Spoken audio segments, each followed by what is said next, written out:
ladies and gentlemen, we are here today, and obviously we've had some who is the NARC discussions here recently, and obviously Joe and me, we came on here and tried to, chat GPT and website it and all this stuff, and we had our commenters with their 15,500K driver injury funds and all that. Obviously, you go to talking about people, and they're gonna hear about it. Some want to come on here to respond, some don't.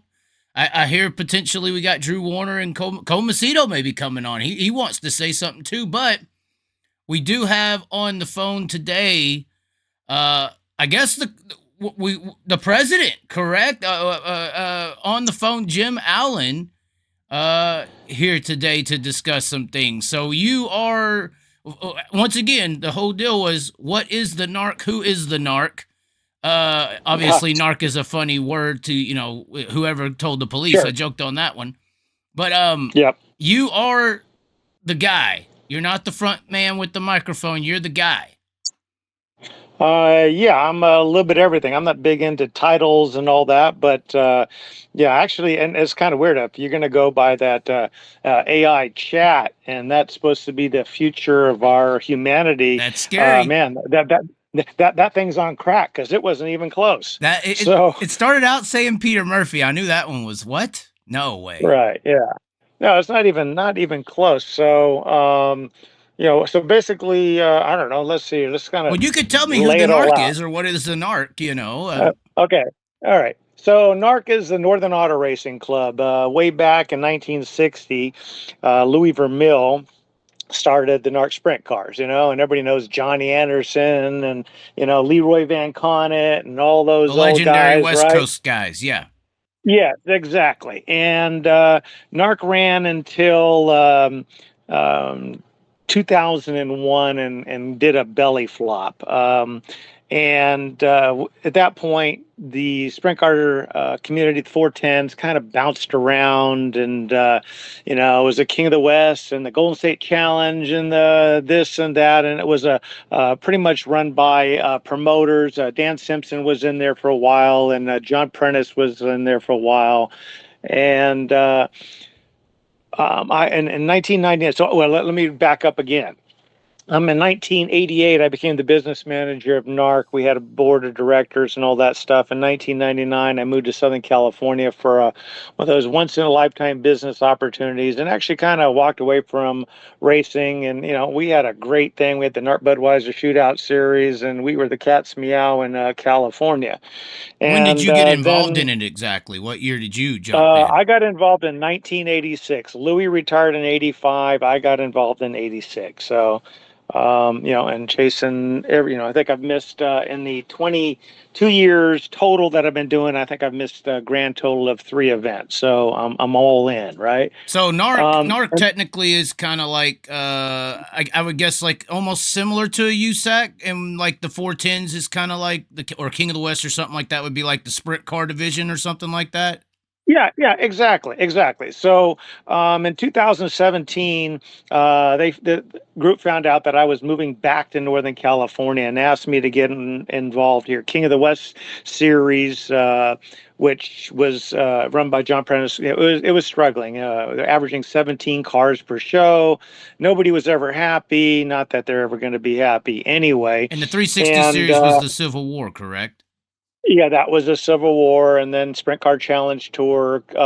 They kind of went head to head, and whatever civil. I don't know if they bought it or however it worked out. But Civil War went away, so that's a completely different entity. Okay. So we came back, and John Prentice has Ocean Speedway, has other things to do, and so Brent Kading and I, we are an S corp, right? We are an S corp.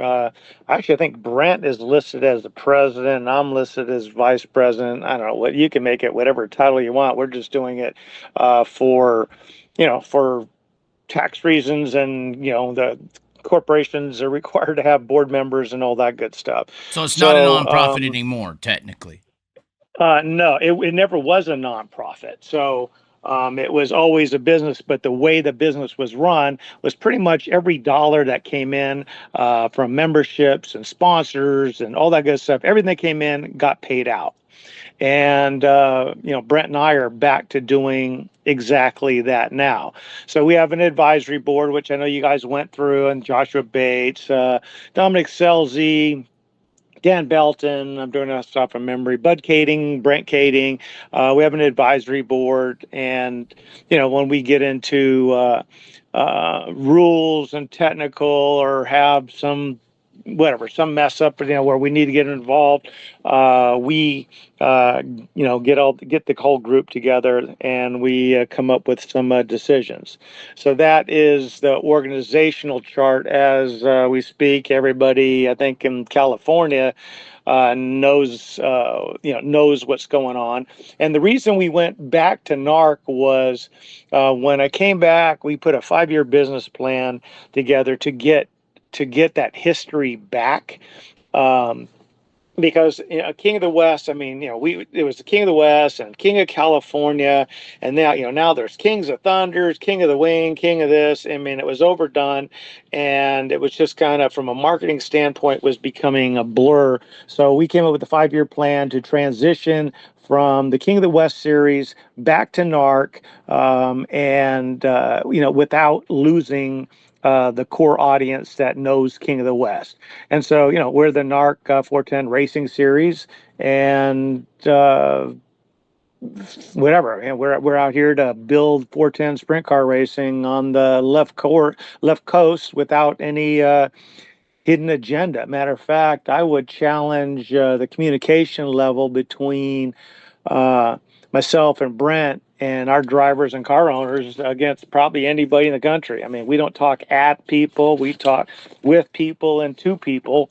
There's no conspiracy there, like one of your regulars on your show. So that's Joe.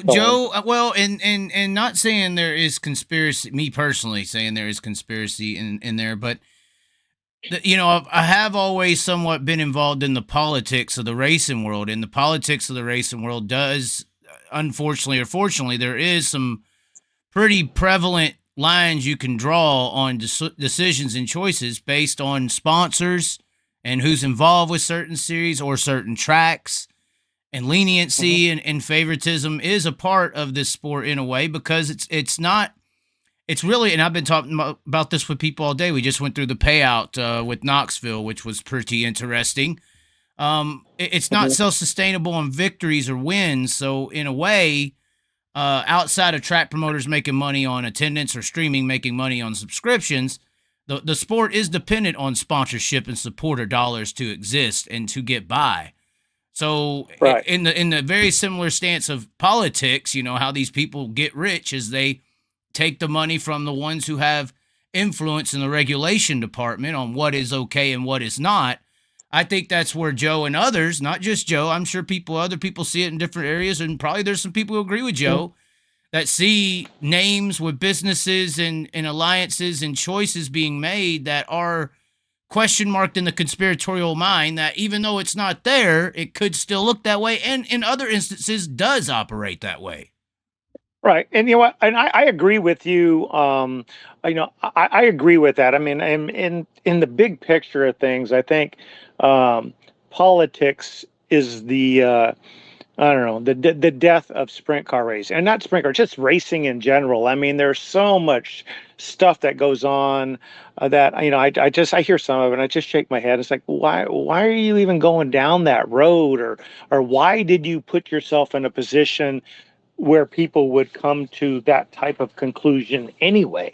So no, I get where you're coming from, and I mean, let's on this. Hey, I'll open my books right now. You know what? Let's look at all checks made out to Jim Allen this year. That would be 0. So let's look at all checks made out in the political world. It ain't always to Jim Allen. It's to the series or to this investment or to that investment, or you do this, we'll put on this hard charger or something. That's how that happens in the racing world. It's bribery in a way, but it's sneaky. It's not blatant. Right. So yeah, like I said, there's I can understand that. I mean, but same thing. I'm an open book guy. My phone number is out there for everybody. You know what? We have nights where the proverbial shit show that happens, no matter how hard you try, and things just go downhill. You know what, those happen. And hey, we if there's a problem, we try to fix it. If we mess up, hey, I'm the first to get in there and say I'm sorry. And I mean, this is the way I've done business my whole life. And, matter of fact, the way it always been is the madder you are, probably the quicker I'm going to call you back. Hey, you get Right. it off your chest, and then we'll go through facts. And, even with that, some people will still not, um, agree, or they have their own opinion. And you know what? I totally respect that. But, on the other side of the coin, I don't lie. And guess what? I never have to worry about making up stories or any of that other stuff that Right. goes with it. Well, I So know in yeah, the no, I racing. agree with Go what ahead. you, Well, yeah, no, I'm one of the only ones who talk about the politics and think about them. I guess I was yeah, telling you in our messages I use the word or the phrase "I think" before I say something because unfortunately in the political spectrum of the real world and the racing world, it's hard to get facts on these things. So you yeah, almost have to sure, think, and conspiratorials are basically going to be a definition of the sport because of that. Um, right, in a way, though, this whole instance, I guess, situation of topics did have to do with this show point scenario. And you say you're making sure, decisions and choices, and you're talking to everybody. Joe, probably the most derogatory thing he said in particular was Drew Warner was the first one to ask or be concerned about points counting or not. Um, did that happen? I guess we can't get. Was this what it was that claim that he said he had three people say happen? Did that happen? And honestly, I mean, he's framing it in a very negative way, but he also said the first thing he thought was they could potentially try to do that. So everybody was kind of thinking of points in the same light.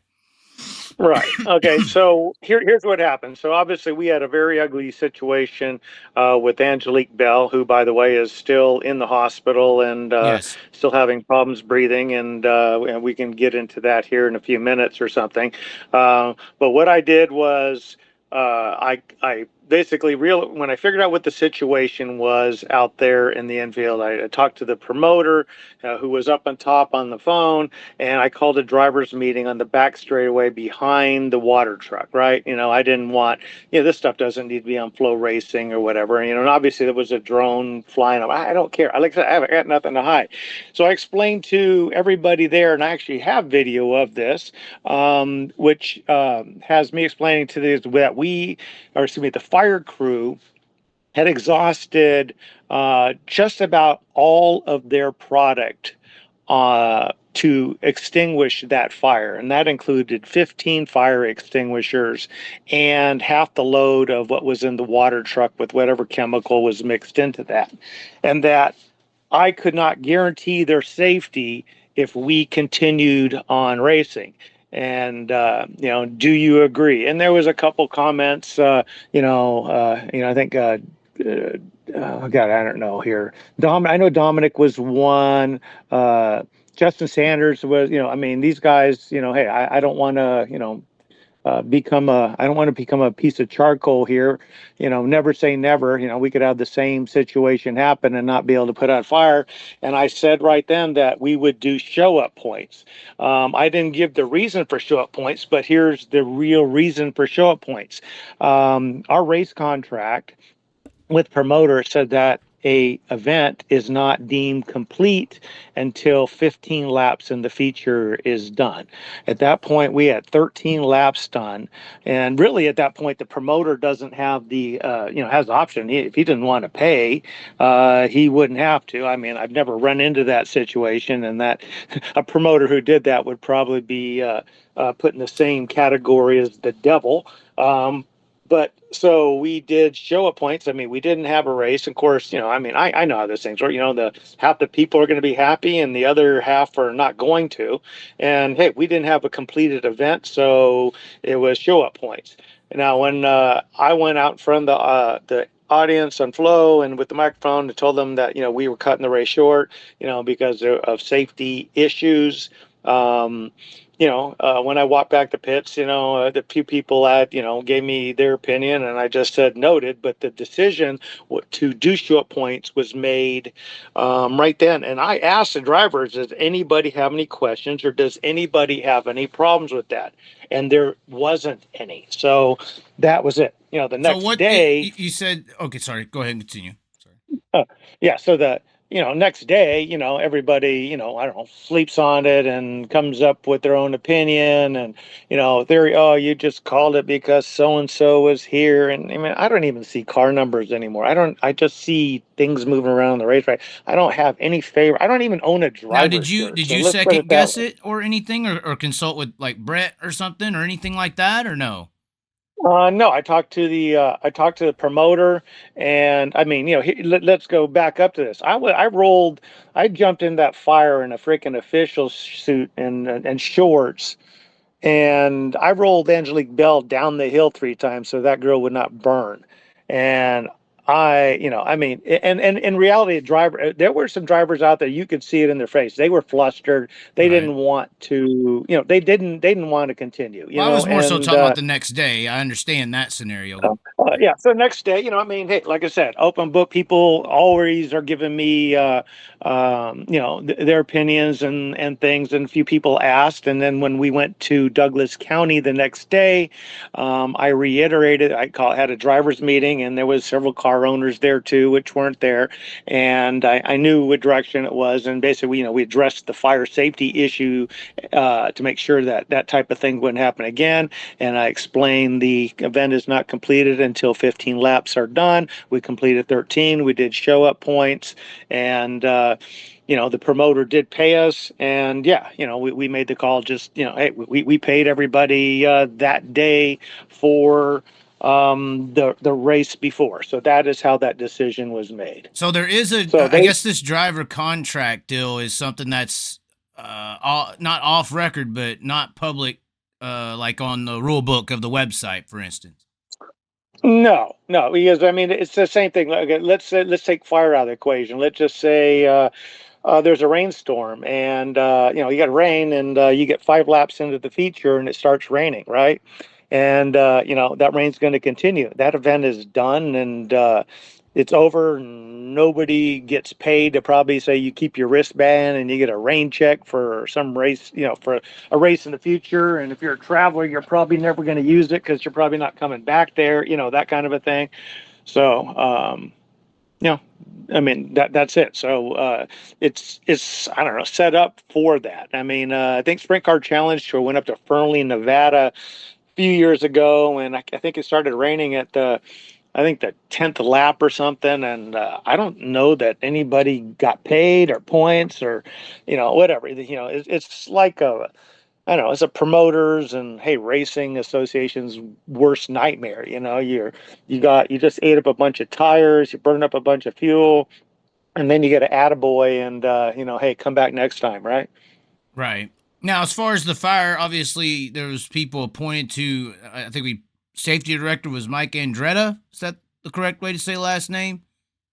No, yeah, Mike Andretta. No, Mike Andretta is he's our technical inspector, and he works with the scores up in the booth. So that's another thing that The website's AI just chat. off, I guess, a little bit, or Yeah, I don't know where that even came from. So Mike up there. So we have, I have so my traveling officials, I have a secretary treasurer. That's Laura Belton. Dan Belton's my director of competition. I got Ed Entz, who's my flagman.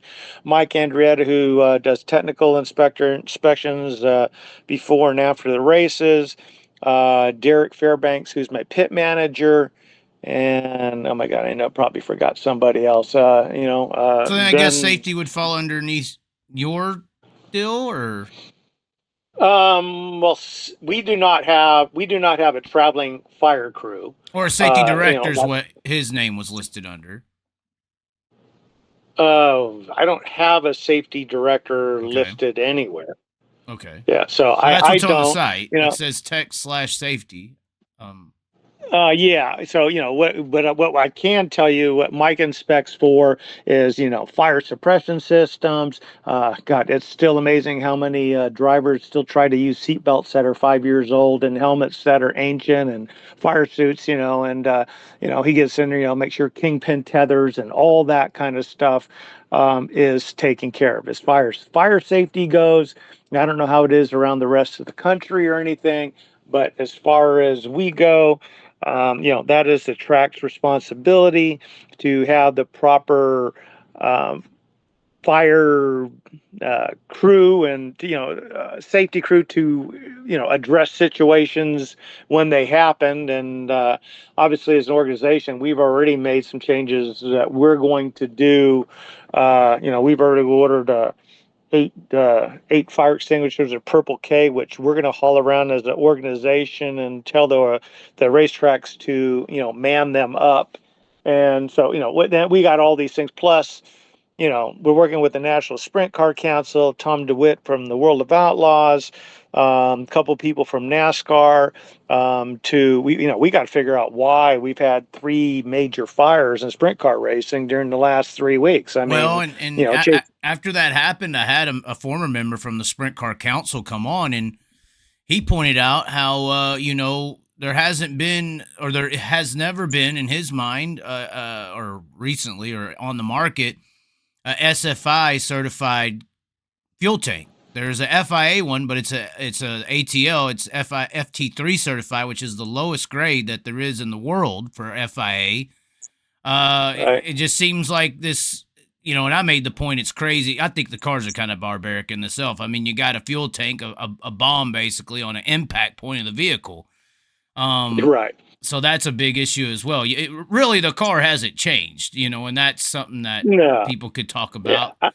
I mean, I've got some pictures which will never see the light of the day because I wouldn't, don't want, and that'll be another thing too we can talk about was, so somebody said I made somebody take a video down. The video I asked to be taken down was the photo or the video of Angelique Bell being burned. And the example I used, I said, if that was your daughter being burned, would you want that video out there? And the answer was no, and he took it down. Yeah, So, he said that was taken down. He understood. Joe, I think you're talking about Joe.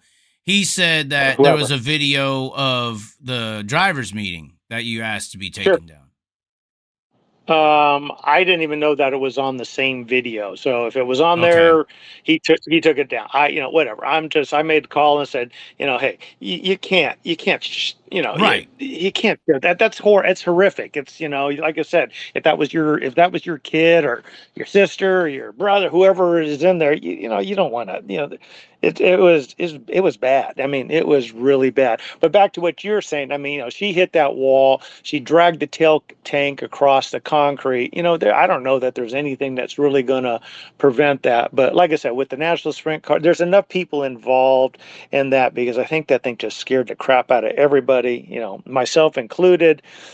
Yeah, there's got to be improvements. And actually, one of the things that's happening is that actually Dan Belt, my direct competition, is friends with Benji Bell, who is Angelique's dad. Kind of helps tinker on the car when he has nothing to do. And the car's still in Oregon in a trailer. We're going to get that thing down back to Sacramento. I got Rick Scribner. We're basically going to, we're going to take it apart. We're going to take pictures. We're going to figure out, did the tank puncture the bladder? Did the bladder, is there a weak point? We're trying to figure it out. And, Tom DeWitt from the Outlaws and National Sprint Car Council, wants all those photos. And we're actually going to do some, what the hell, compression, what's that called, Art? Compression testing? Hold on for a second. Destructive testing where you, I guess, actually test the product to see what the stress levels are. So hopefully, that something great happens because something bad happened, or maybe the other way, Well, something bad happened because of that. Something great is going to happen because we can't have this.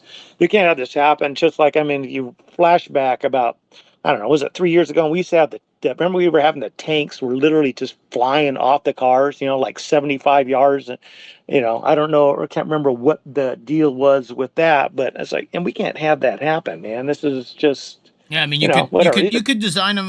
One of the options that the um, former council engineer guy he suggested a dry brake system with a tether. Just more so something that if it is designed to break off at all, which obviously we don't want it to be flying, but if they're designed to Yeah, break off, there's a fuel shut off line things are designed to break at a certain impact point and pressure, and then it's tethered so this doesn't go flying, as you said. Um, right. but there's options. The problem is it seems like the sprint car world's reactive, not proactive. They think about it, and then 3 weeks go by, and okay, who cares? So it, Yeah, I it mean, I hope not. It can't. I mean, it can't. It can't go away. I'm not going to let it go away. Um, that is probably that was a I don't know, man. well, we just It's one had of those Chase things where, Randall. You just had Chase Randall. yeah, yeah. So I mean, I got a girl in a hospital. She's got first and second degree burns. She inhaled so much product that as far as fire extinguisher products, she's having problems breathing to this. To this day, I talk to her dad either in person or by text. Every single day, and like I said, that's just a bad thing to have happen. And I And mean, they it did could have not been a have the lot worse. methanol extinguishers, did they? The proper. Um, To be honest with you, I don't know what the product was.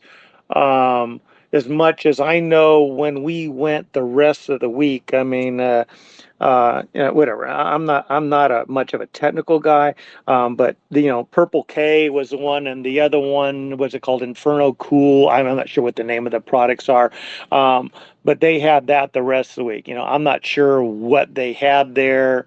I just know that 20 gallons of methanol was coming down in a sheet of waves down the banking, and it was on fire, and she was laying there, and I freaking rolled her over 3 times just to, while they're dumping product on there, and it's like just whatever. It's a life Horror changing scene, yeah. moment, man. So.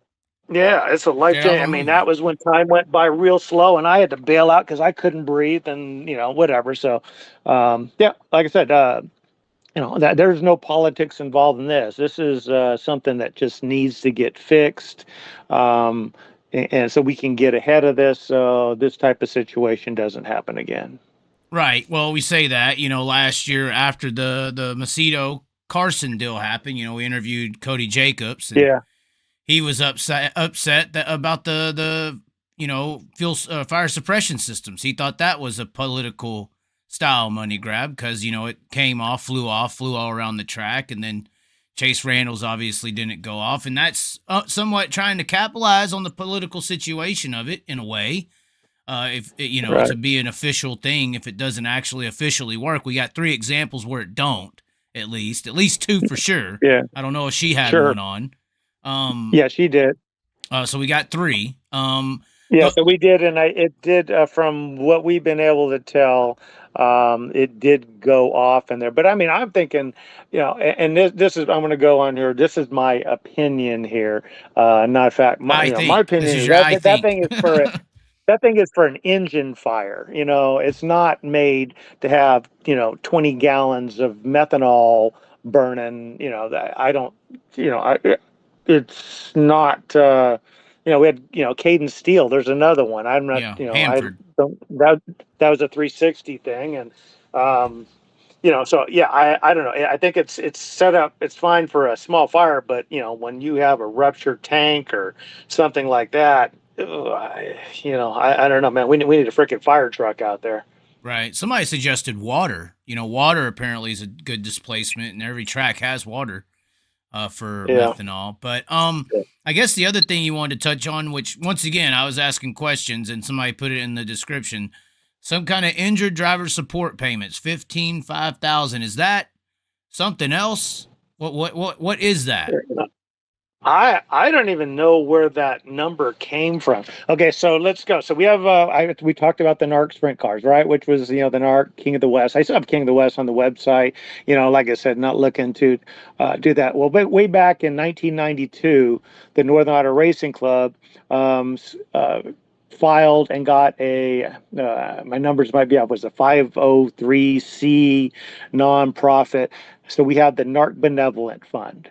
All right. So And these it are was separate started, entities. So when you hear nonprofit with NARC, it is in direct reference to that benevolent the fund, NARC which Benevolent may be Fund. why he's Yeah, getting not this, because it's NARC. It says NARC Inc. Form 990 Schedule 0, which would this guy in the comments. He was looking into the gotcha. nonprofit situation. So that might be where that Sure. literature's coming from.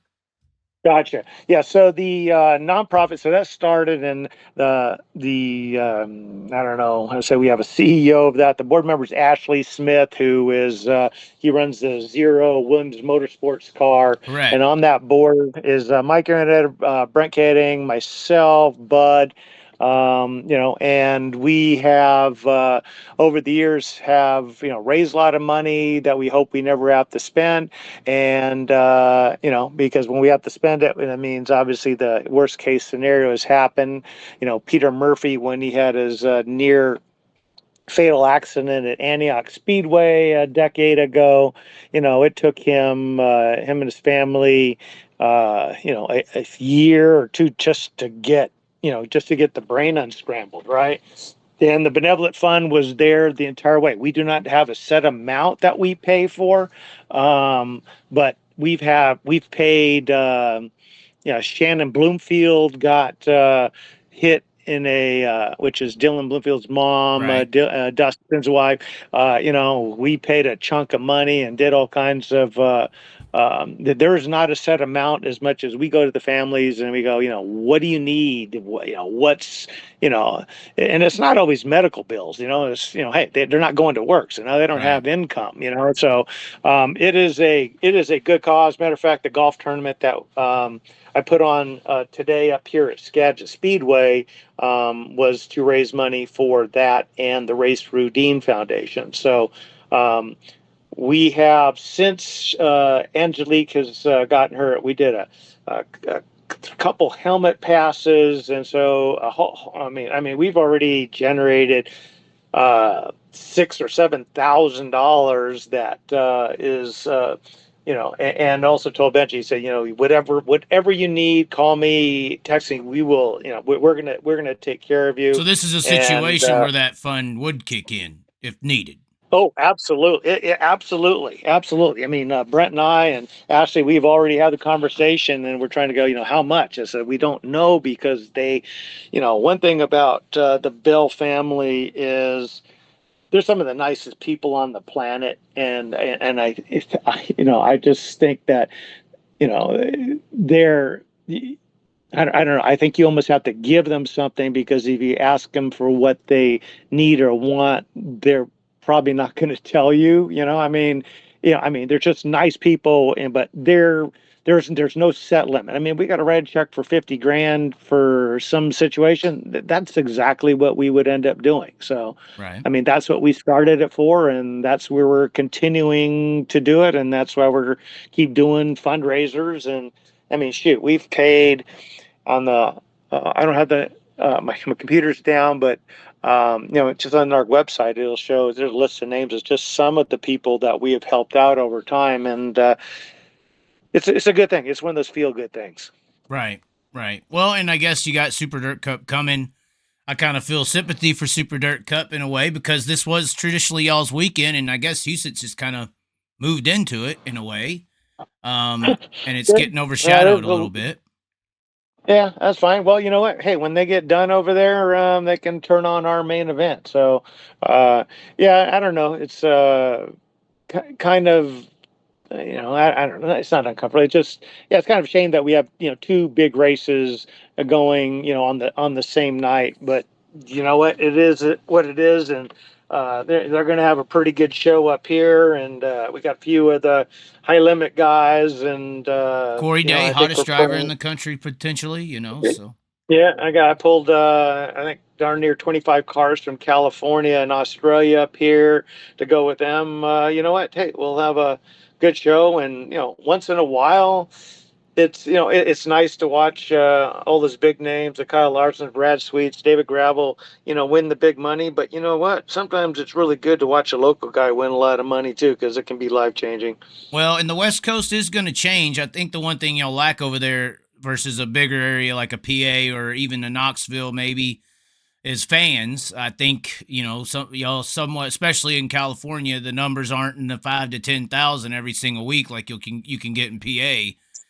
But I do think Right. this year y'all are going to have a pretty substantial swing for big money 410 racing that y'all ain't seen ever, really. Usually it's been Outlaws two weekends and then back to the normal scene. Whereas this year, High Limits coming right there, right after, and I believe y'all have what, like 4 races that are above 65,000 or something like that within a month and a half. Yeah, so yeah, the High Limit and the Outlaws, yeah, they come out back to back, I think starting with the first weekend in August, and going, and we're coming to, left coast from, basically Tulare all the way to Skagit, and, Right. and every place in between, right? And So, 100K at that, Skagit, 100K yeah. at Silver Dollar, 83 at Tulare. Yep. So those are all good things. I mean, our guys on the bull rings run pretty good against these guys, and some upsets could be in the making. And in reality, it's been another reason. I'll give credit where it's due. But there's more and more of these 360 guys who are spending an obscene amount of money on 360s who are now buying 410s because hey, they want to go race 35, 40 times a year. Well, the NARC King of the West schedule is only 26 races with rainouts. We're down to 23. You add, I think there's 16 shows for High Limit and World of Outlaws, and then you finish off the season with us, and they got their fill of racing, and they can do it again next year. Now, is this weekend? I noticed Chase Rodman didn't have the answer to this in his video he did about Super Dirt Cup. Is it points this weekend for NARC at Skagit this week? He didn't know. So. No, this we do show up points, just like the Outlaws do at the Knoxville Nationals, right? And I'm pretty sure they do. So we do show up points. That everybody knows that in advance, and it's basically 100 points per night for the 3 night show. Okay, and then I guess for the conspiracy theorist out there, is the Central Valley cartel and the Kadings after Justin Sanders so he cannot win the championship and that Cole can. Is that real? Oh my God! Oh, I mean, I'm just saying. I mean, hey, I mean, oh my Drew God! Warner will probably have a better answer. I mean, Cole. Well, good. You need to ask him that. Well, no, you're So running the game. You're the oh you're no, the I Joe got it. Biden. Okay, He's okay. Ukraine. So They're uh, Ukraine. okay, all right. So let's go with this one. You know what? The Tarletons made a decision to run for the NARC championship. I think about 2 weeks before the season even started. And Justin Sanders, he's finished second in the NARC standings. 2 years in a row. Uh, the Kadings. Oh my God! Brent is you know I say semi-retired. I mean, yeah, he's not. Oh my God! I don't know where this stuff comes from. Bud out here hustles up his own money to go racing in his own team. So there's no cartel there. Dennis Roth, I think the original cartel that somebody made up was Dennis Roth was involved. Well, Dennis is now racing, with McFadden and Kofoid. So Well, I uh, mean, Joe paints a good. good picture. He paints, and it does have some substance as you could, imaginize it. Yeah, sure. Justin came in kind of, the years, he builds up the story. Obviously, years ago, Justin comes in. There are big teams out there, financially. Yeah, There's there. some big ones. Yes. And here Yep. came along this Justin Sanders, kind of, him and his dad working and getting cars together, and in this description, busts up the rich people party, and he's the odd guy Right. out, kind of against these people who are in the lineages of these crews, Uh, So sure. that's and obviously he thinks, since they got the back to the politics, the money is the influence, the decision making, stuff like that. Obviously, Stockton, the whole situation there. I don't know if you want to comment on that. It fuels that Sure. ideology. Sure. No, I got it. I mean, and I mean, I truly respect Justin Sanders. I mean, he's not only driving that car, but I mean, shoot, you could nominate the guy for crew chief of the year too. I Right. mean, That's a he's big deal. hands on all the way. Demo Mitri, his car owner is one of the nicest people you'll ever meet. They all work hard, and I like Jason's driving. Excuse me, Jason's. I love Justin's driving style. I like Cole's driving style. I like Dominic. They're just. I mean, I think money does. I don't know, influence success. I'm sure it has a place in our sport. That the guys with money tend to maybe ride their equipment a little bit harder than anybody else, and Or yeah. as So in yeah, Justin's, or in their defense, they said, or if they don't like you, they'll just junk both cars because they know you ain't got the money, and they can just go put another one out the trailer. So yeah. So I don't know if I agree with that, but no, yeah, whatever. I mean, people are going to come with, and you know what? And in a strange sort of way, this kind of rolls back to Brent Kading when he was racing, in the 1990s when he was just dominating everything.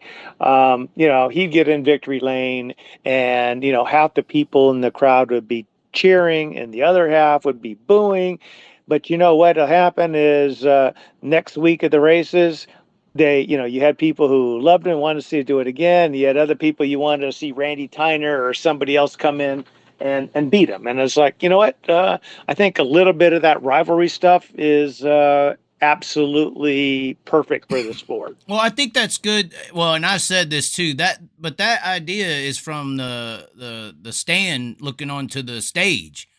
Once you peek Yeah. behind the curtains of this sport, behind the stage, and see how it operates, that's where you do, see Right. some wrongdoings, and that's kind of, Sure. I've talked about that, with my experiences, and I'm sure Joe's trying to say the same, but it could be with narratives as well. I mean, there's, so Sure. Yeah, so let's go to. I mean, I know what Joe and I sent him some emails, and he didn't, whatever, probably didn't want to hear what I was saying. So let's go to the Stockton show, right? We had a 28 lapper that lasted till midnight. It was an ice cold night, and we called the race at 28 laps. So in California, there's an 11 o'clock curfew, and Tony Nassetti at Stockton had worked his butt off to get this track going, but reconfigured it's Stockton. still. For those who don't know, he went to a quarter mile.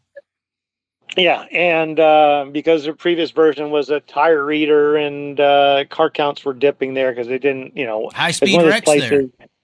Yeah, high speed wrecks, and when you wrecked at Stockton, you didn't, you just change a couple Chase arms and an Johnson one. Oh axle. my! In the Yeah, three. yeah, you do. Yeah, and Willie Croft running in the fence. Yeah, you just threw the whole car away because it was junk. So he went to quarter mile, and he didn't get the configuration right. And we had Sprint Car Challenge Tour also on the card, and it was one of those nights where you start out and you just go, "Oh, this is just not. This ain't working out." And it took a while to get a racing groove going on. Next thing you know, we're pushing off our main event. I think at 11:10.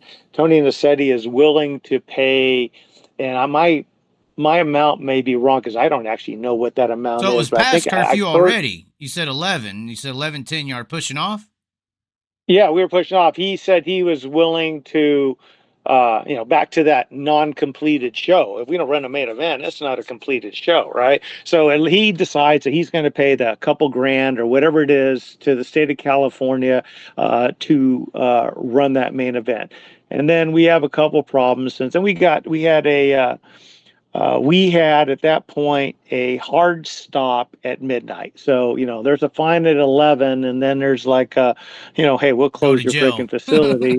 Yeah. Yeah, something like that. I'm not sure what the penalty is, but we had a hard stop. So we had a yellow flag, and I'm doing this off from memory, but it's going to be real close at like 11:56.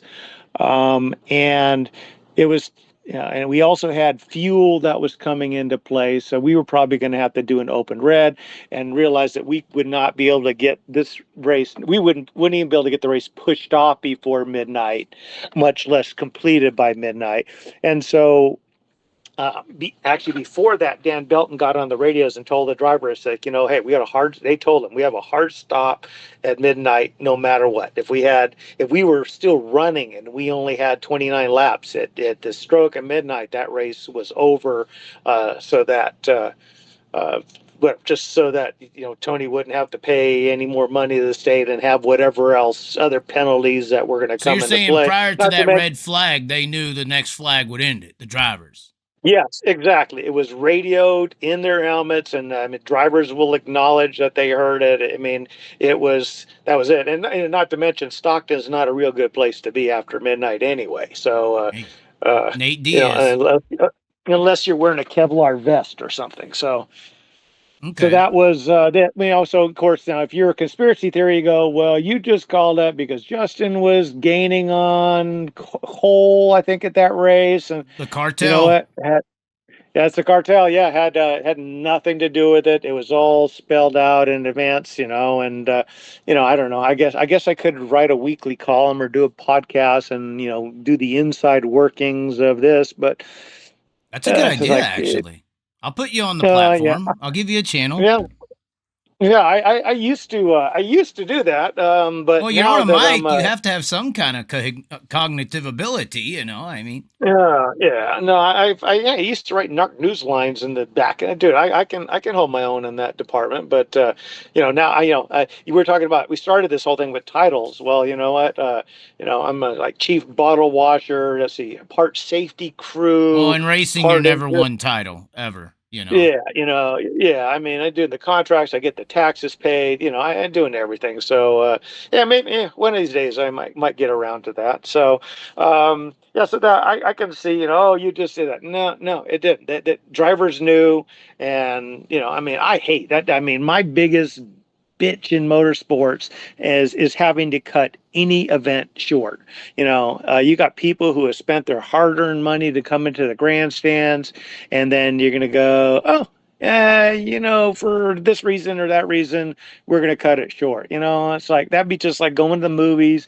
You watch, 2-hour movie and you get about an hour and 45 minutes. The movie's getting good. You're going to find out it's like, oh, well, you know, it's midnight. We got to turn off the lights. You guys need to go home. I mean, it's not good entertainment. Right. Well, I guess I guess you should say something since it was brought up. Joe did point this out as well. What was the situation with or the decision, or was it just not caught with going green with the car on the back straightaway? Or off the track barely? Because that did look really Great. bad. That looked really bad, I mean.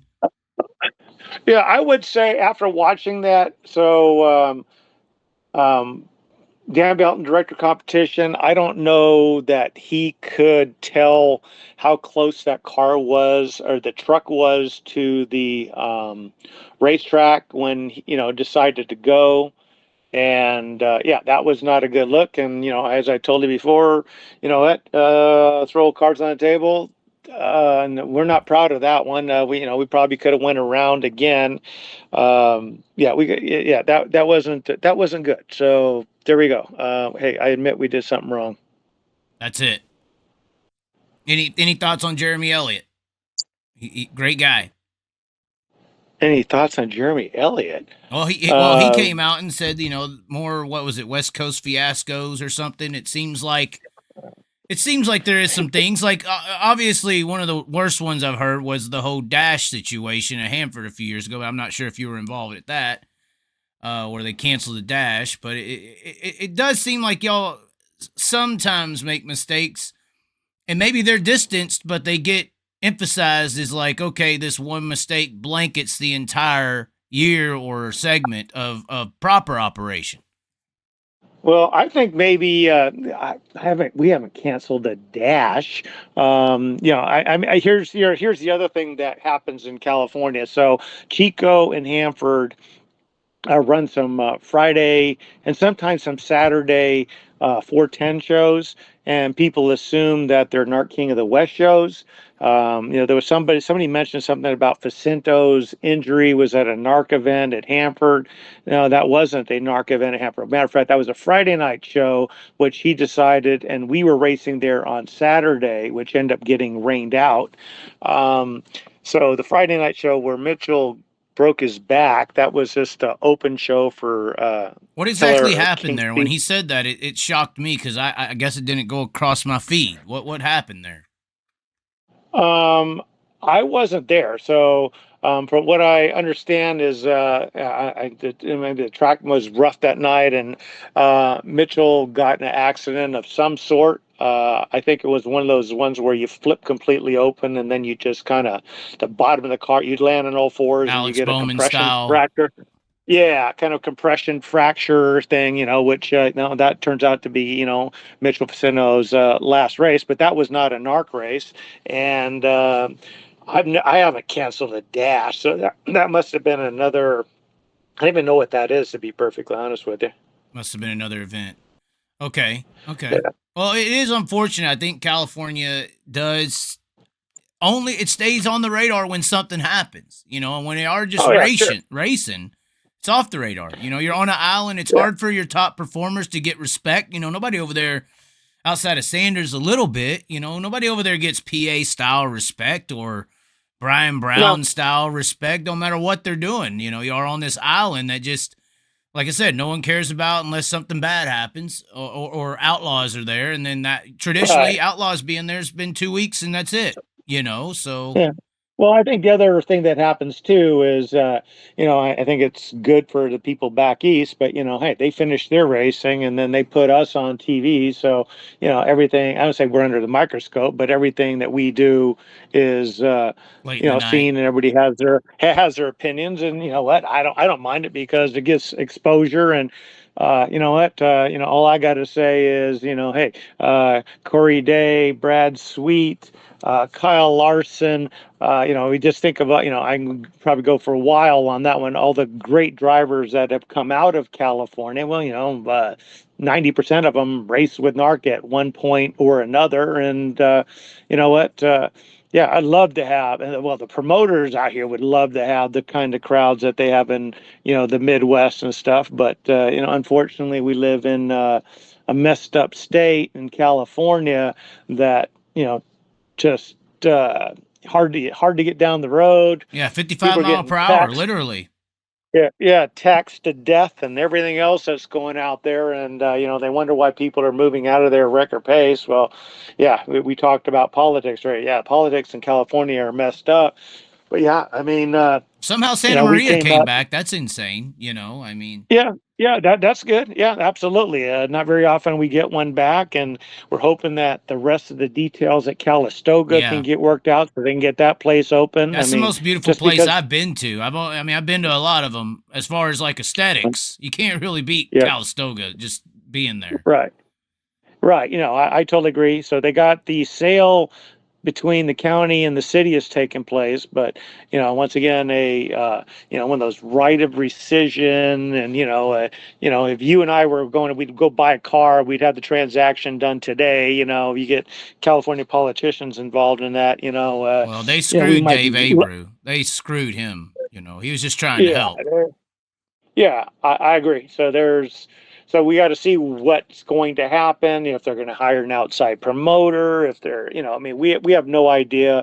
And to be perfectly honest, I wouldn't be shocked if they still don't do sprint car racing there. And it's going to be kind of scary because we haven't raced there since 2019. I say there's a lot of people who live in that neighborhood who've never heard of sprint car racing 3 blocks away from their house, right? Right.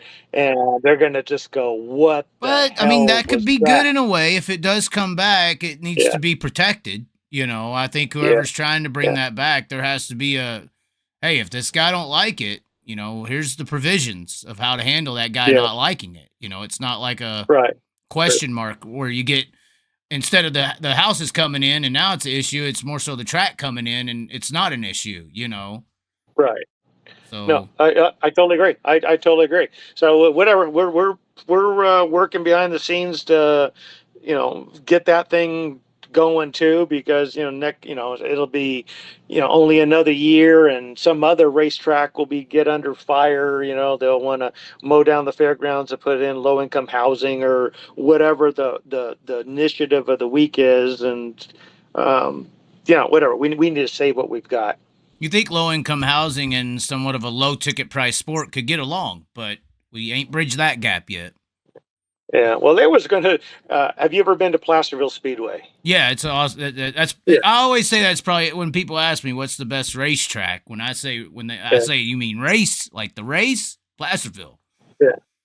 Yeah. So Placerville, with that nice red clay slash dust. I mean, I might not have all my facts straight, but they were going to build, or there was some talk about building some apartments where on some of the fairgrounds property. Oh And I wow. just could you imagine that? I mean, you go down to a car wash and you get your car all done, and then they have a race on Saturday night, and that thing gets dusted. Uh, if people would not be They happy, better and put up it's like some people damn move. solar panel parking or something, Yeah, exactly. Yeah, yeah. It's just like people move next to the airport and then complain about the noise, right? Well, the one thing you got in your positive in promoting sprint cars in California is it's a zero carbon emission vehicle. It's the cleanest, greenest race car. It is. Methanol is zero. Yeah, It burns carbon yeah, free. So I mean, yeah, you could sell it to the greenies. You really could. yeah. Well, we need. I hate to say it, we need some more greenies to come to the racetrack. Then, so yeah, it'd be nice. I mean, it was fun. It was pretty entertaining coming. We did the fastest 5 days in motorsports and coming through Oregon, and the crowds are really good all the way up the state, and then over at Grace Harbor, he had a pretty good crowd, and it's like why don't we have this in California? And It I is don't know, sad, just man. And that's the yeah. one Oh, thing. it And is. and you reference, Sweet and Larson, and even here recently Macedo and everybody. It's like, Yeah, unlike PA, I feel like the drivers out there when they get out, if they ever come back, they feel like that's the end of their national. That was their chance, to yeah, make it. yeah. Because if they come back, Oh, it's like a symbolism of them not making it. They don't want to be Andy Forsberg. I mean, no disrespect to Andy. I think he's amazing. Great guy, too. He's a yeah. badass driver, but Right. they see that as a failure. Whereas, like the PA example, if you're Lance Deweese, you're a god, I mean, or you could be Yeah. Danny Dietrich because of that fan base, because of that local support. You don't over there. You don't. I feel like you don't feel like you have any stardom. You know. Right. Yeah. Well, I mean, we got what 38 million people in a. I mean, I know California's pretty big, but they're in a confined space, and you're just in California. You just get just blitzed with marketing messages and this and that of the entertainment venue of the day, and football, baseball, hockey, Well, basketball. You got all that stuff going on, and I think we have an issue you with know it, promoting the sport. I mean, most people, you show them a picture of the sprint car, and I've done it. They don't know what you're talking about. We have an issue with just general recognition of the car, the sport. You try to yeah, promote dirt racing, and they think you're talking dirt bikes. They don't know what you're talking about. So yeah, I think yeah, that's the bigger issue is exposure of the sport. And then, I mean, I could go into my ideology about how I think it's manipulated to be viewed as a flag football form. If a guy's 30 years old getting out of these cars, he's viewed as some kind of guy who failed in the racing high school that doesn't exist. Because NASCAR is viewed as this NFL level. yeah, And sure, if you go down the street, you see some local guy playing football. He ain't a pro. He's just a right, recreational player. And then right, and to me, that's where the Larson is an issue too. I think that's the main reason they take kids in the 14 to 18-year-old range from sprint car racing to NASCAR is it reinstates that ideology that it's a developmental class. It's not a professional racing association, so, but right, yeah. Well, I mean, things have changed though. God, I mean, I'll roll back the clock to like Kevin Pilot. Kevin Pilot raced stock cars, and then he moved up to NARC. And you know what? It took him, I don't know, 5 or 6 years, 5 years or so before he actually won a main event. Because you couldn't race sprint cars until you were 18 that's years true. old, and now they come in and hey, he's been racing karts since he's 4. He's Well, and you had your fat you know, old man issue with Selzy last year, so I mean, I'm just saying, yeah, I mean, you did. yeah, I don't know yeah. if it's a bad thing to reinstate driving ages back into sprint. Obviously, y'all used to do that, but y'all changed it because of Jeff Gordon. At least that's the notion. You lost Yeah, Jeff it went Gordon to down to Indiana. 16. Yeah, yeah, I went to 16, and Yeah, I agree. I mean, you got these, yeah, the kids can't even drive themselves to high school yet, and yeah, we're going to put you in a race car going 130 miles an hour. It's amazing in its own right.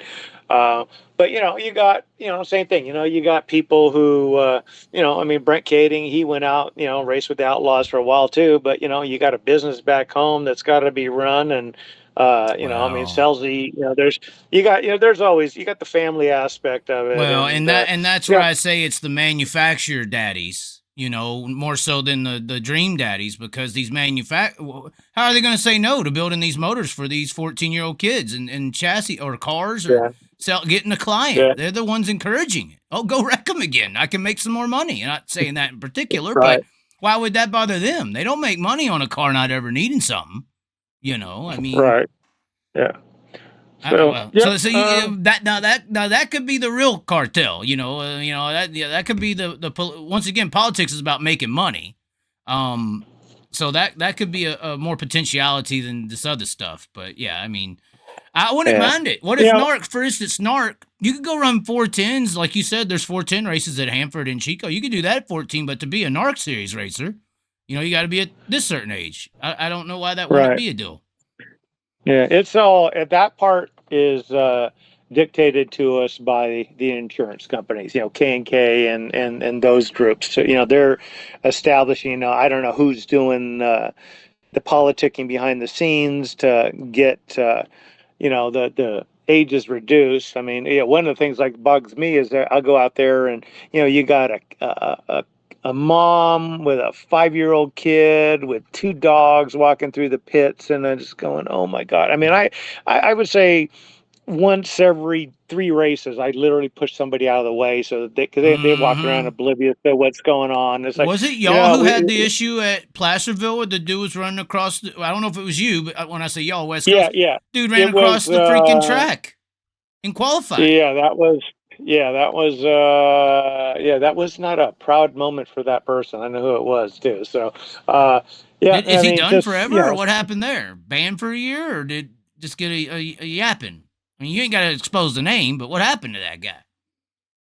um, to be honest with you, I don't know. Besides the public embarrassment of his video being all over the place, uh, I don't know. I mean, that's a track thing, yeah, I don't know. I don't know. I don't think there was I don't know if he got fined or set down or it wasn't allowed back in there. I do not know the answer to that one. Right. Well, and you mentioned insurance, and you would think if you had a certain, the higher the age limit, the cheaper the insurance. You would think. I've been staying here recently since I got back. I just did 3 months in Australia. How they do things over there is actually very, I would say, professional. You have to have a license to go in the pit, whether you're a crew member, a media guy, or anything like that. You can't drink before you go in the pit. They'll breathalyze you before you go in the pit. If you try to buy a beer with the pit pass on, they cut your pit pass off. Huh. There's regulations to fighting. If a guy gets caught, like I said, this was Skylar G. I still think it. If Skylar G gets out of his car and plays, bully on the track without even watching a replay, Hmm. over in Australia, a guy threw a steering wheel. You actually have him racing over there. He's not a bad guy, but Attard threw a steering wheel at one of their events and was banned from racing in the country for 3 months. When you're banned from Speedway Australia, which is their governing body, it ain't just at one track. Hmm. They're able to institute laws and regulations across the board of the country. And I think that, Right. and that's what gets the drivers to act a certain way, be a certain way, have a certain level of respect because they know they have to pay for their actions. Whereas over here, it's Wild West, highest bidder wins. It seems. If you got the money, do whatever you Yeah. want. Right. Yep. Yeah, there's a whole lot of, I mean, God, in any other business, you always do that thing where there's best practice sharing, and seems like maybe we have something to gain by doing that in sprint car racing. With that, and I mean, it's nice coming to tracks, like Skagit and Knoxville and Eldora, where they just have their act together. It Right. just brings racing to a whole different level. And I think some of these racetracks, these smaller guys in these outlying areas, would I don't know. They need to learn from those people, Right. and get those best practices. And and like I said, if some of Well, those ideas come from Australia, that's where they need to come from, because everything needs to get better. Because if what'll ultimately happen is, if we screw up enough, um, sprint car racing will just fade out. I mean, it'd right. be a dying sport. Well, and they have track And inspections over there where you have to be, I believe it's 5 levels. You have to be in level 4 or 5 to even be allowed to have a sprint car race. And this is how the insurance right. is working over there. From my understanding through my research and talking to people, the insurance company only deals with this Speedway Australia, this governing body. So when Speedway Australia is allowing you to have racing, it's based on their inspections in a way to allow Mhm. that to happen. So it's like there's probably only like 6 or 7, maybe 10 tracks in America that would pass a sprint car rating, a safety rating. Mhm.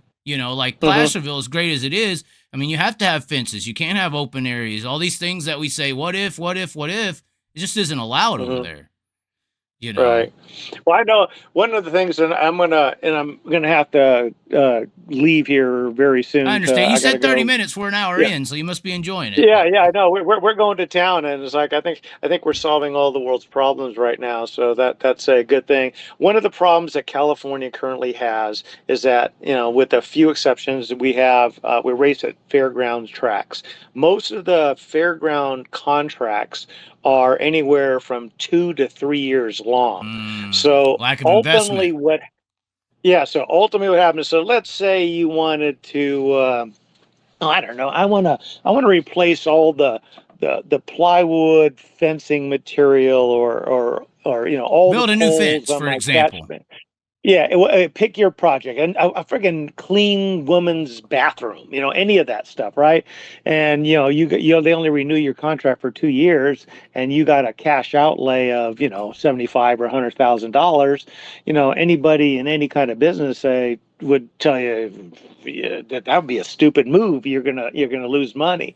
What they really need to do out here Have they is, it went into needs to go five. grants? What about grants? Yeah. I mean, Port Royal, is based on that a little bit. So, Yeah. Yeah. Well, the only time we do grants is if you can maybe eliminate a plastic bag here in California, oh, you wow. might get a grant. But no, but I mean, they need to, if they start getting these fair contracts up to 5 years, then it's going to make sense for promoters to say, hey, I can invest this money knowing that I'm still going to be doing this, 4 years from now at this facility, and I can get some kind of ROI on my investment to improve, the safety, the facilities, the bathroom, the kitchens, the food, the scoreboard that doesn't work, all that kind of stuff, and I think that's the key in California. And, I'm sure there's a lot of fairground racing going on around the country, and I'll bet you it doesn't differ too much from that. And, that's it. We need a longer term plan for Is success. anyone trying to sell the sport to their politicians or fairground or county, because there, I mean, we can go down the list of the NASCAR tracks and facilities that get actual tax, reimbursements Yeah. and grants and stuff, and they're selling the sport as a way to do it. Obviously, it's a little hard, but maybe with the high limit outlaw stuff, that's picking up for y'all. I mean, I feel like a lot of people are screw the politicians and the governments, but these are the people who just locked us up for a year and a half or whatever, so might want to work Right. with them a little bit, or at least try to, Right. get some bridges built. That's obviously going to have to happen if Calistoga is going to Yeah. reopen. But these other Well, tracks that are going to wanting to do something, it seems like you almost have to sell the sport to where they want to invest. sure, but let's go big picture here. So, yeah, I mean, yes, yes, yes, and yes, I agree to everything you just said. Let's go to the reality. Let's just say Carbon free big emissions. That's picture. how you do it. Carbon free. Yeah, let's go big picture. I would say that most race fans are going to be of the right voting Republican Party, right? I would say 80%. If I just had to guess, right? In California, what, 66%, super majority on the Democrat side. Um, they don't want anything to do, with anything that's, on the red side. I mean, shall you we say that, but Illinois' Belle Claire's coming back due to a Democratic-based reconstruction project. Yeah. So I mean, it's motorsports. It's supposed Yep. to no politics in the sport. But I agree. Yeah, no, The I big got deal it. with No, I agree. California is you get outside them bay cities and you see screw Biden signs. It's one of the most Yeah. divisive states I've seen personally in Yeah. experience. No, I agree. It needs to be done. So, maybe in my spare time, if I get somebody out a couple days a week, I'll get somebody to tie my tie for me, and I'll go Carbon knock on free. some doors down in Sacramento and do, hey, Chess says this is carbon free, and It is. we'll even put a Prius logo on a sprint car somewhere You don't if have it makes you to. happy. You don't have Yeah, to. They so already come with the sticker, 0 carbon yeah, emissions. It's true. exactly. So no, I like your thinking. So well, hey, guess what? Money is I green, enjoyed not blue or talking to you red. today. Money's Uh, green. Yeah, that's true. Well, hey, I enjoyed talking to you today. I got to go to work. I got to do some Oh racing my. stuff. And you know what? Nobody said this had to be a one and done. So we know how to get a hold of each other. And we can have some more conversations and about, who is NARC and who is King of the West and who is my technical guy and maybe, Updates to the AI site. chat. Updates to the site. Yeah, AI. Yeah, chat will. I don't know who. We'll find out pretty soon that Jessica Alba is my secretary treasurer or something. I don't know how I that's am going to work. moving So, to California if that is the case. all right. Well, there So we who won go. the golf tournament? How about that before we go? That's where I'm getting ready to announce. We actually got a tie for the lead. We have a tie, and this ought to create a little controversy because now I got to go and tell them that there was a tiebreaker set up in advance, which I didn't even It's know going to about. the Tarleton, one of the cartel members, guaranteed. No, actually, it's not. It's not. It's going to. God, where in the heck is it? I don't know. What's in my big pile of stuff If you I say got going Caleb here? It Montgomery is. and Tanner Holmes, it's go ahead. No, it's not. I don't even know who these four people are. So, all right. Hey, nice talking to you. Let's do it again. All right. All right, man. I will talk to you later. All righty. All right. See ya. Bye. Well, there you had it, ladies and gentlemen. That was right off the block. Jim Allen came in here, said some things. I mean, he said some things. We asked him about the Drew Warner deal. He said, some people, he doesn't know. Everybody was talking. It was so random. But everything sounded like it lined up to me. I mean, Broke Joe and his, obviously he didn't fully discredit the potentiality of, politics and racing. It happens. He sees it in another way. Obviously, he don't see it happening with NARC. He don't see it happening. This California cartel. He don't see this.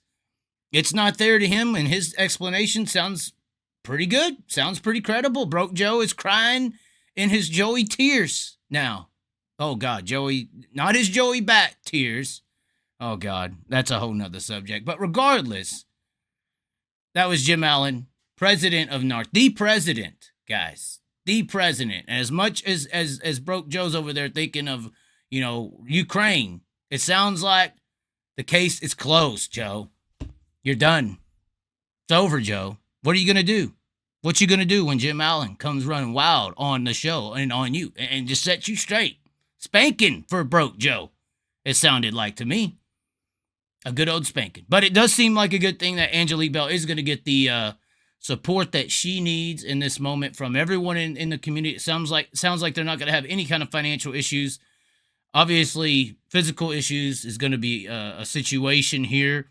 Of course, I grew up in the South, Harley White. I don't know who knows about that, but dealing with that whole scenario, I wasn't extremely close, but was in racing at the time of it happening and the aftermath of everything that happened in that situation and just dealing with the family and the people and the stuff she had to go through can be very tough. It doesn't look like it's going to be that extreme. It's not a Harley White scenario, but fire in a race car. These are supposed to be entertainment vehicles. There's nothing entertainment or entertaining about that scenario at all. So it looks like everything's being handled over there. Everything's good. It ain't 15,000, 5,000, or whatever, 500 in support. Looks like it's going to be as much support as the family does need. And I hope even though it sounds like the family's very humble, that they will humbly accept the help in this entire scenario. And we hope that Angelique Bell does get a little bit better. But want to thank Jim Allen for coming on. That went a little bit longer. He said 30 minutes. He came on here 20 minutes later than he thought, went an hour. So, I mean, that was good. That was good. I like that conversation. And I think that California, once again, you're going to, and I know politics got brought up at the end, but Belle Claire's coming back because of a Democratical-based project. So as much as y'all keep screaming, keep racing out of politics, and then keep putting Trump stickers on your cars, you know, this world out here might like you. Don't let that little TV screen scare you into they won't because they said they won't. Don't be a sheep. Be a shepherd. Go out and find out for yourself. That's what I would say for the people in California. Go out and deal with people. People. Don't be afraid of them. Don't let the TV scare you into submission and to confined belief systems, because it seems like politics has become a new religion, and you got your followers and your leaders and your gods, and the hell's on one side, the heaven's on the other. I mean, that's what it seems like to me. But regardless, I would say go out there, preach it. Well, we talked about methanol, these sprint cars. They're zero carbon emission-based vehicles, guys. Zero carbon emissions. Methanol is a clean burning fuel. So you got a selling point for the greenies of the world. If you're in a greenie-based area, you have something to sell. Maybe that's why Belle Claire's coming back, you know? Maybe that's why. Just saying, anyways, ladies and gentlemen. Thanks for tuning in. I want to thank Jim for coming on. And like I said, Drew Warner still ain't done with Broke Joe, apparently. Drew Warner may be coming on the show. Cole Macedo may be coming on the show. Oh, he heard him talking directly about him. He heard him talking directly at Drew Warner saying that he cares about the points while the girl's not even in the ambulance. We heard that from Joe. So we'll find out. We'll find out. We'll see if Drew comes on. I'm not saying it's 100% promise, but there is some conversations being had right now. And I'm sure Broke Joe wants to come on here and respond. Maybe Broke Joe sees this and rethinks what he said. But anyways, hopefully you enjoyed the video.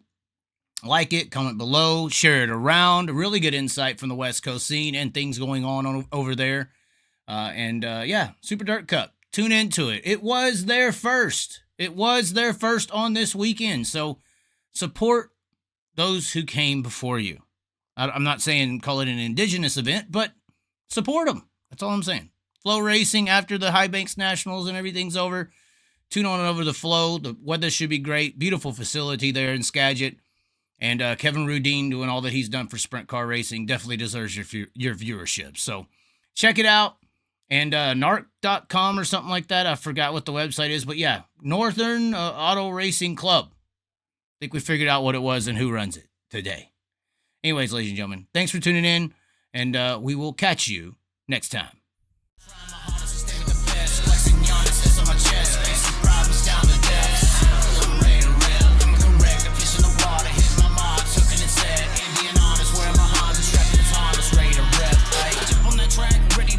Ready to rip, ready to reach. Place my bets, hey, you never know when playing on hopes what you could achieve. Making the goal, peace with the soul, don't matter the bottom with what you believe. Cause if I'm taking it all in the calling, it's harder with nothing that's harder than free. Not giving up, no, don't trip, gotta go.